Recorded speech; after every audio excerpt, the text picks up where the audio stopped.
This is David with your Bluewater Lake update for the 15th to the 22nd of February. It's Eagle City out there. There's a bunch of eagles. If you do go out in the morning, take some binoculars or a camera or something. There's a lot of bald eagles, a lot of golden eagles out there right now. And it's this way for, you know, at least a couple months while the ice is coming off of the lake. It's pretty cool. It's pretty interesting to see an eagle pretty much everywhere you look. I put this update out a little bit late because I went fishing on Wednesday, did all right. I caught a muskie and a trout. On Thursday it was supposed to rain, or Friday, one of those 2 days it was supposed to rain. Thursday, it did. I was hoping it would snow a bunch and put a bunch more snow on the mountain, but it did snow an inch or 1.3 inches on Rice Park. Who knows what happened on Sedgwick because we don't have sensors up there. There could be a lot of snow up there. I mean, this is one of the first times I've seen Sedgwick with snow on it for more than, I think we got our first snow in November, and it's been there. I mean, it hasn't melted off and then, you know, new snow put down.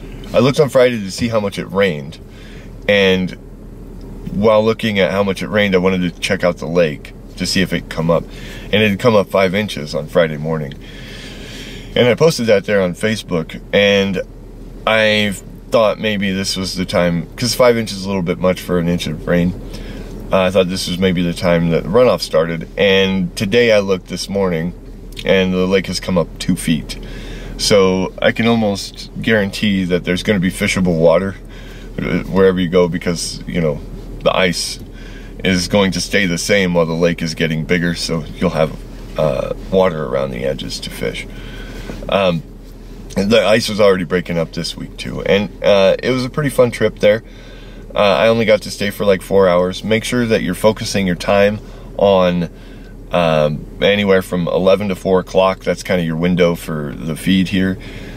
With the runoff, a lot of fish that are on the southern and western ends will move farther south and west. Those are our 2 inlets into the lake. The suckers will go up to spawn. The trout will probably follow them up there.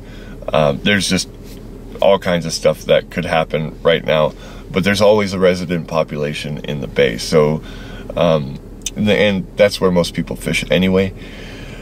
So you'll be able to catch fish, and for the next couple weeks, those fish will be pretending to spawn or actually spawning, as in the case of the suckers. The sunfish, I haven't seen, or so I haven't spotted anything, but that's kind of the way sunfish are. They don't really show up until it's so hot that you don't want to fish anymore.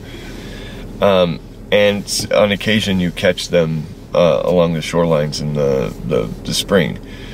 But I think they're going to come up with the water, so they'll move up into new structure looking for spawning ground and stuff like that too.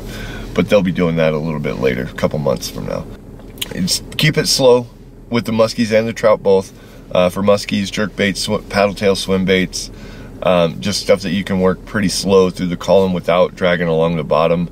In the case of jerk baits, because swim baits usually have the hook pointing up, so you can drag those across the bottom.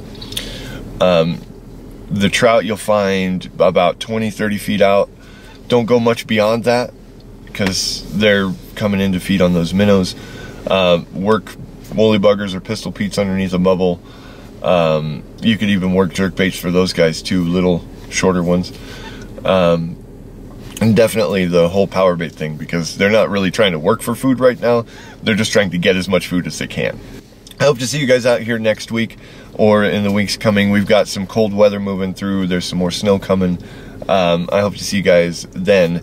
And until we see you again, you guys have a fantastic day, and bye.